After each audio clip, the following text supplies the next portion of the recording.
এই এপিসোডে আমি সিলেক্ট স্টেটমেন্টটা নিয়ে আলোচনা করব।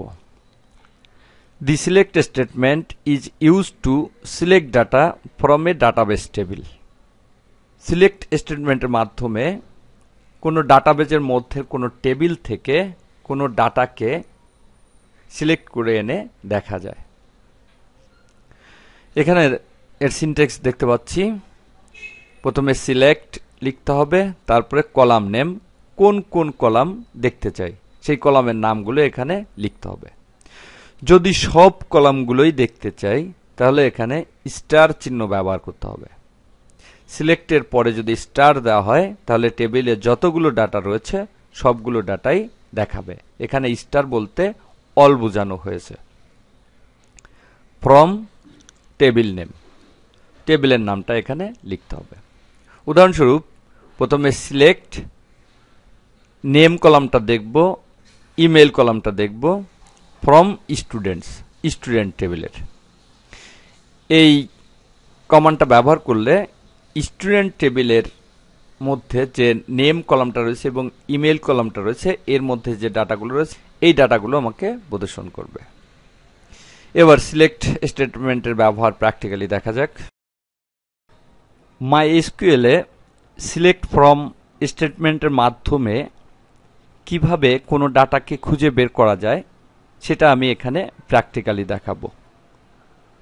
আমি লগ নামে একটা টেবিল তৈরি করেছিলাম, পূর্বে আমি দেখিয়েছি, এবং এর মধ্যে আমি বেশ কিছু ডাটা ইনপুট করেছি।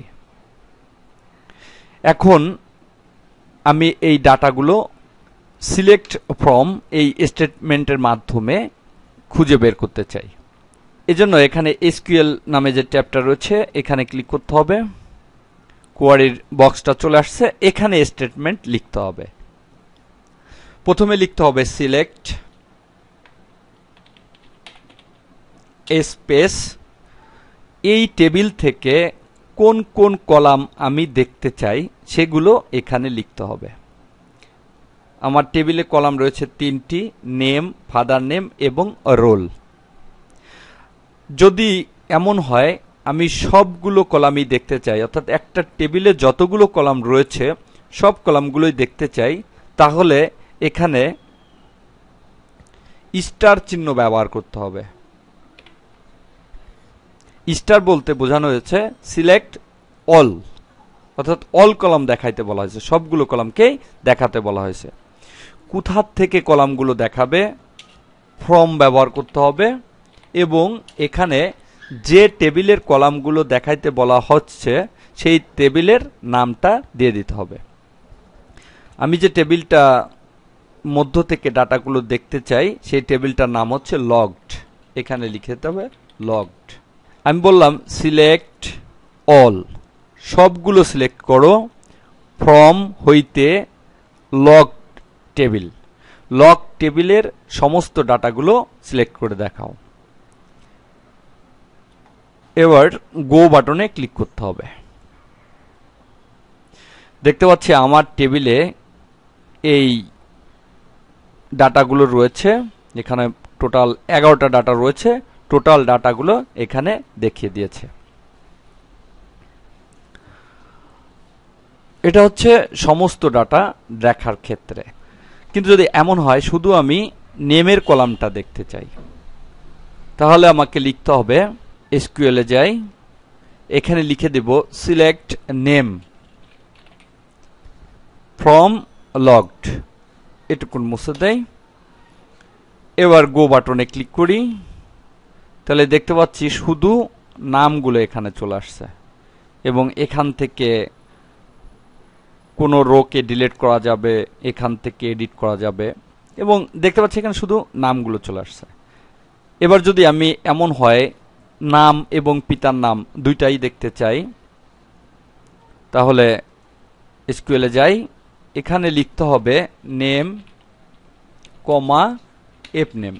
খেয়াল রাখতে হবে কলাম নেম যেন একই হয়, কোন অবস্থাতে টেবিলে যে কলাম নেম রয়েছে সেটার সঙ্গে এর বানানে পার্থক্য না হয়। যেমন এখানে যদি আমি এফ নেমের জায়গায় লিখে দিই ফাদার নেম তাহলে সে কোয়ারি করতে পারবে না। এটা মুছে দেই, গো। দেখতে পাচ্ছি সে আমাকে বলছে ফাদার নেম এটা টেবিলে নেই। তাই এখানে খেয়াল রাখতে হবে টেবিলের কলাম নেম যেন ঠিক থাকে। এখানে লিখে দেই এফ নেম এবং এখানে গো। দেখতে পাচ্ছি নাম এবং পিতার নামটা এখানে কোয়ারি করে বের করে দিয়েছে। আবার ব্রাউজে যাই, এখানে ব্রাউজে ক্লিক করলে সমস্ত ডাটাগুলোই দেখাবে। যদি কোনো টেবিলে ডাটা না থাকে সেক্ষেত্রে ব্রাউজটা কাজ করবে না, একটা ক্রস চিহ্ন আসবে। কিন্তু ডাটা থাকলে ব্রাউজে ক্লিক করলে যতগুলো ডাটা রয়েছে সবগুলো দেখাবে। এখানে দেখতে পাচ্ছি সার্চ ট্যাব রয়েছে। এই সার্চ ট্যাবের মাধ্যমেও কোনো ডাটাকে খুঁজে বের করা যায়। এখানে ক্লিক করে এখানে লিখে দিতে হবে। আমি লিখে দেই জাহিদ, অর্থাৎ যার নাম জাহিদ তাকে খুঁজে বের করতে বলা হয়েছে। গো। দেখতে পাচ্ছি জাহিদ নামের ডাটাটা খুঁজে বের করেছে। এভাবে সার্চের মাধ্যমেও কোনো ডাটাকে খুঁজে বের করা যায়। কিন্তু মূলত যেহেতু আমাদের ওয়েব পেজে কাজ করতে হবে, তাই এই কোডের মাধ্যমেই ডাটা কোয়ারি করা ভালো। কারণ আমি যখন পিএসপি কোডের মাধ্যমে করব তখন এই এসকিউএল কোডের মাধ্যমেই এগুলো করব। এভাবেই সিলেক্ট ফ্রম স্টেটমেন্টের মাধ্যমে কোনো ডাটাকে কোয়ারি করে বের করা যায়।